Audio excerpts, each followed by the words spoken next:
de témoignages en révélation, on sait pratiquement tout aujourd'hui de la relation entre le prince Charles et son épouse.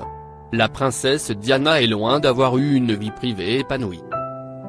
Des noces redoutées, dans des bandes sonores citées dans le livre d'André Morton, Diana, Her True Story, in Her Novor, on peut entendre la princesse se confier avec émotion sur le jour de son mariage.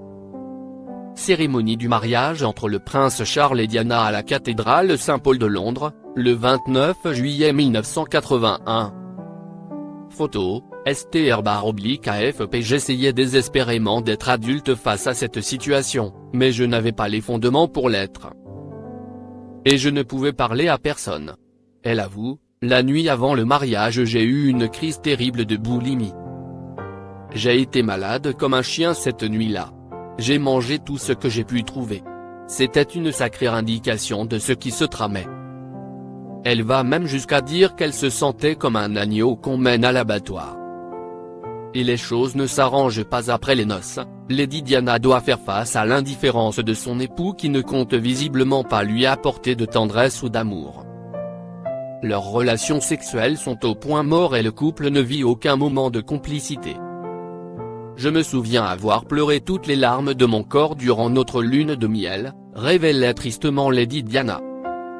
Une tentative de suicide avortée dans son livre Prince Charles, The Passion and Paradox of an Improbable Life.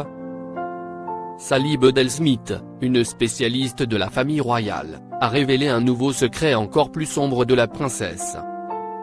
En effet, Lady Diana aura tenté de mettre fin à ses jours le soir de Noël 1981. Pire, elle l'aurait fait alors qu'elle était enceinte du futur prince William. La jeune femme âgée de seulement 20 ans a essayé de se suicider en se jetant dans les escaliers de la résidence royale de Sandringham, traduisant son profond mal-être. Les désaccords avec son mari et la solitude qu'elle éprouvait aux côtés de la famille royale auraient révélé une nature anxieuse, déprimée et instable, jusqu'à entraîner ce qui aurait pu être un drame.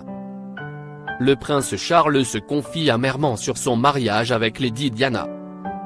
Diana regrettait son mariage au sein d'une famille allemande. La princesse Diana estimait qu'elle n'aurait jamais dû se marier au sein d'une famille allemande. Pendant les préparatifs de son divorce avec Charles, l'héritier du trône britannique, selon des extraits d'un livre de son avocat publié par le Sunday Times. La famille royale britannique a des liens ancestraux avec la noblesse allemande depuis le XVIIIe siècle. Anton I. Julius a représenté la princesse de Galles pendant sa procédure de divorce conclue en 1996. Il raconte qu'il a été contacté par Diana après qu'elle eut reçu 2 lettres de la reine Elisabeth I et de Charles en l'espace d'1 heure, lui demandant d'accepter un divorce. Anton I. Julius relate ces épisodes dans un livre sur l'antisémitisme Trial of the Diaspora, les épreuves de la diaspora, à paraître en février et dont le Sunday Times publie des extraits. L'avocat raconte avoir subi de la part de la haute société britannique au moment de ce divorce une forme subtile d'antisémitisme qu'il n'avait jamais ressenti ou prévu auparavant au cours de sa vie. La princesse Diana était intéressée par les juifs mais ne savait rien sur eux, sauf que les hommes juifs, d'après ce qu'elle avait entendu, étaient plus susceptibles que les hommes de sa propre classe et de son milieu de traiter les femmes décemment. Et elle m'a dit un jour qu'elle n'aurait jamais dû s'allier à une famille allemande, indique-t-il. Écrit Anton I. Julius, qui est lui-même juif.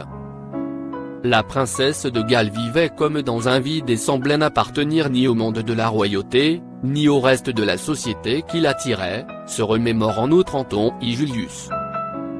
Décrivant la personnalité de la princesse, il écrit qu'elle était peu éduquée, comme il était de mise pour une femme de son rang.